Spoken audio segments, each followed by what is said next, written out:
पिछले कुछ हफ्तों से ग्राउंड पे अगर आप घूमें तो पता चलता है केंद्र सरकार की ज़बरदस्त नेगेटिविटी है।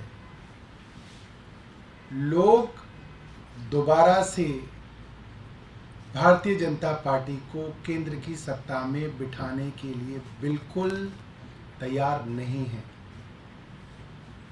आने वाले 5 राज्यों के अंदर चुनाव ज्यादातर राज्यों में भारतीय जनता पार्टी हार रही है। वो चैनल्स जो भारतीय जनता पार्टी की मदद भी करते थे, वे भी अपने ओपिनियन पोल में ज्यादा मदद नहीं कर पा रहे हैं, क्योंकि ग्राउंड पे स्थिति बहुत खराब है। महिला आरक्षण करने की कोशिश कर रहे हैं, गैस सिलेंडर सस्ता करने की कोशिश कर रहे हैं। कल भारत के जाने माने बड़े बड़े पत्रकार जो बेखौफ निडर होके जनता के सवाल केंद्र सरकार से करते हैं, उनके घरों पे छापे मारे गए, उनको पुलिस थाने ले जाया गया, सुबह से शाम तक पूछताछ की गई, उनको देशद्रोही बताने की कोशिश की। और आज भारतीय संसद में लोगों की सबसे मजबूत आवाज संजय सिंह जी को जिस तरीके से बिना किसी सबूत, बिना किसी ठोस कारण गिरफ्तार किया गया है,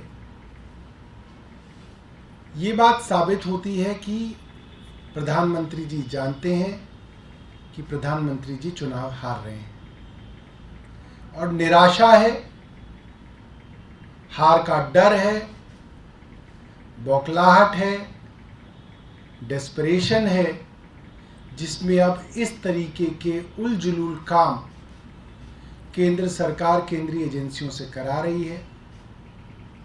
और हर एक सरकार जो तानाशाही की तरफ बढ़ती है, उसके लक्षण होते हैं कि जब सत्ता जा रही होती है तो इस तरीके के कारनामे सामने आते हैं। और इसकी वजह से सत्ता बची किसी की नहीं है, इसकी वजह से सत्ता और तेजी से हाथ से फिसलती चली जाती है। और आप देखेंगे, आप इस प्रेस कॉन्फ्रेंस को याद करिएगा, 2024 के चुनाव के बाद इस प्रेस कॉन्फ्रेंस को मैं दोबारा से ट्वीट करूंगा कि ये जो बौखलाहट थी, इससे भी भारतीय जनता पार्टी का कोई फायदा नहीं हुआ। मैं रिक्वेस्ट करूंगा, आतिशी जी जो हैं अपनी बात रखेंगे, उसके बाद प्रियंका जी।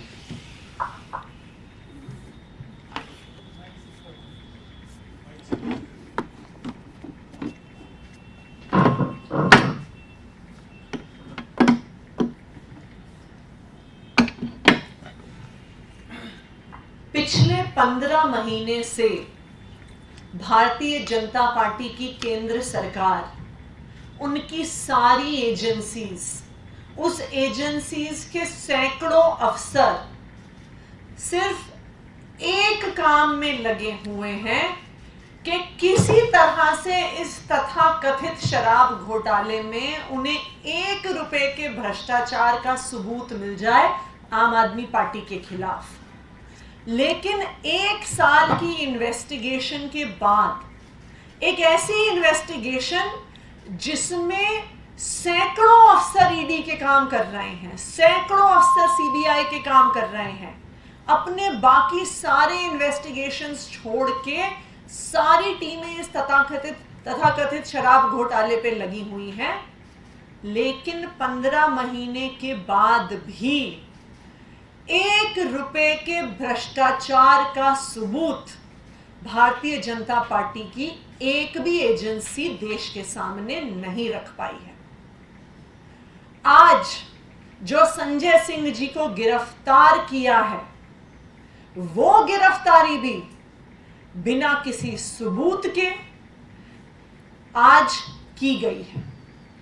ये गिरफ्तारी क्यों हुई है संजय सिंह जी की?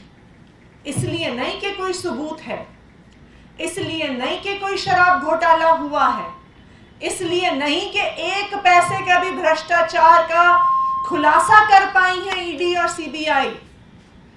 आज संजय सिंह जी का अरेस्ट सिर्फ इसलिए हुआ है क्योंकि भारतीय जनता पार्टी को और प्रधानमंत्री नरेंद्र मोदी जी को अपने खिलाफ आवाज उठाने वालों से डर लगता है, आम आदमी पार्टी से डर लगता है, संजय सिंह से डर लगता है।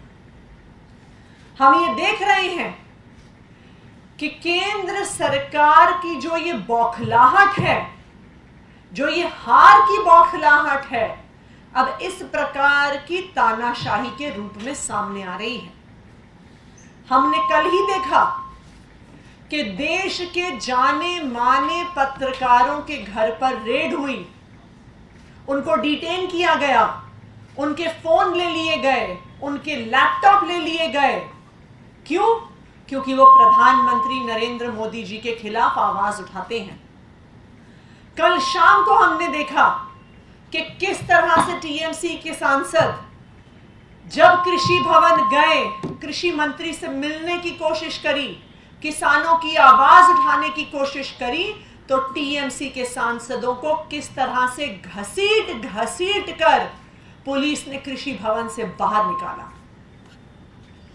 आज हमने देखा कि आज सुबह ही संजय सिंह जी के घर पहुंच गए और 8 घंटे तक ईडी संजय सिंह जी के घर में बैठी रही। एक घर जिसमें मात्र 4 कमरे हैं, उन्हें पूरी अपनी छानबीन करने में भी 1 घंटे से ज्यादा समय नहीं लगता। 4 कमरे के घर में रहते हैं संजय सिंह जी। लेकिन यह पहले से एक प्री प्लान्ड स्क्रिप्ट था कि जाएंगे, 8 घंटे बैठेंगे और फिर कहेंगे कि 8 घंटे की पूछताछ के बाद संजय सिंह जी की गिरफ्तारी कर ली। ये भारतीय जनता पार्टी की हार की बौखलाहट को दिखा रहा है। ये प्रधानमंत्री नरेंद्र मोदी जी की हार की बौखलाहट को दिखा रहा है। आज उनको भी पता है कि चाहे आने वाले 4 राज्यों के चुनाव हो, चाहे 2024 का लोकसभा का चुनाव हो, देश की जनता ने अब भारतीय जनता पार्टी को बाहर फेंकने का मन बना लिया है। और जब भी कोई तानाशाही की सरकार देखती है कि उनका समय आ गया है, तो उसके बाद यही सिलसिला शुरू होता है कि जो उनके खिलाफ आवाज उठाएगा उसको जेल में डाल दिया जाएगा। और यही सिलसिला आज भारत में शुरू हो गया है कि चाहे पत्रकार हो, चाहे विपक्ष के नेता हो, उनको एक एक करके चुप करने की कोशिश की जा रही है। लेकिन मैं प्रधानमंत्री नरेंद्र मोदी जी को बताना चाहती हूं कि हम आम आदमी पार्टी के अरविंद केजरीवाल के सिपाही हैं। हम आपकी इन धमकियों से डरने वाले नहीं हैं। आप चाहे आम आदमी पार्टी के हर नेता को जेल भेज दो, आप चाहे हमें फांसी पे टांग दो, लेकिन आम आदमी पार्टी का हर एक कार्यकर्ता, हर एक विधायक, हर एक सांसद, हर एक नेता इस देश के संविधान को बचाने के लिए लड़ता रहेगा। आपने एक मनीष सिसोदिया को जेल में भेजा, 100 मनीष सिसोदिया खड़े हो गए हैं उनकी जगह लड़ने के लिए।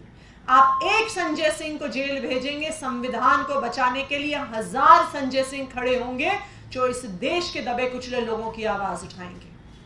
और इतिहास गवाह है कि हर तानाशाह का अंत इसी तरह हुआ है कि जब उन्होंने अपने विरोधियों की, विपक्षियों की आवाज को दबाने की कोशिश की है, वहीं से उनके अंत की शुरुआत हुई है।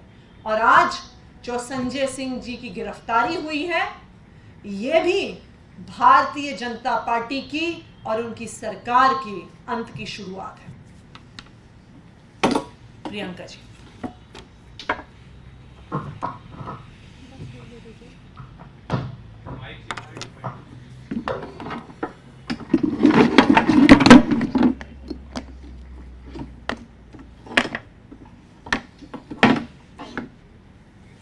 अरविंद केजरीवाल जी और उनका एक एक सिपाही कट्टर ईमानदार है। ये बात सच है कि संजय सिंह जी सड़क से लेकर संसद तक बहुत मुखर होकर मोदी सरकार की पोल खोलते थे और वो जारी रहेगा। ये बात भी सच है कि भाजपा ने, मोदी सरकार ने अनेकों कोशिशें कर ली अरविंद केजरीवाल जी को तोड़ने की। कभी हमें खरीदने की कोशिश की, हम नहीं बिके, हमें तोड़ने की कोशिश की, हम नहीं झुके, और अब ये लड़ाई और तेज होगी। भाजपा को ग्राउंड पर, जैसा सौरभ भाई ने बताया, आज की डेट में कोई पसंद नहीं करता। भाजपा को मालूम है कि जो सुविधाएं अरविंद केजरीवाल की सरकार दिल्ली में देती है, पंजाब में देती है, भाजपा उसको मैच नहीं कर सकती, इसलिए वो खत्म करना चाहती है। ये देश का पहला घोटाला है जिससे सरकारी राजस्व में बढ़ोतरी हुई। ये देश का पहला घोटाला है जिसमें 15 महीने बीत गए और एक चवन्नी नहीं मिली। 1000 रेड कर ली पर एक चवन्नी नहीं मिली, क्योंकि कुछ घोटाला किया ही नहीं। हम ये लड़ाई अब और पुरजोर तरीके से लड़ेंगे। हम अरविंद केजरीवाल जी के सिपाही हैं। हम भाजपा की ऐसी ट्रिक से, हरकतों से, डर्टी पॉलिटिक्स से नहीं डरने वाले। Thank you.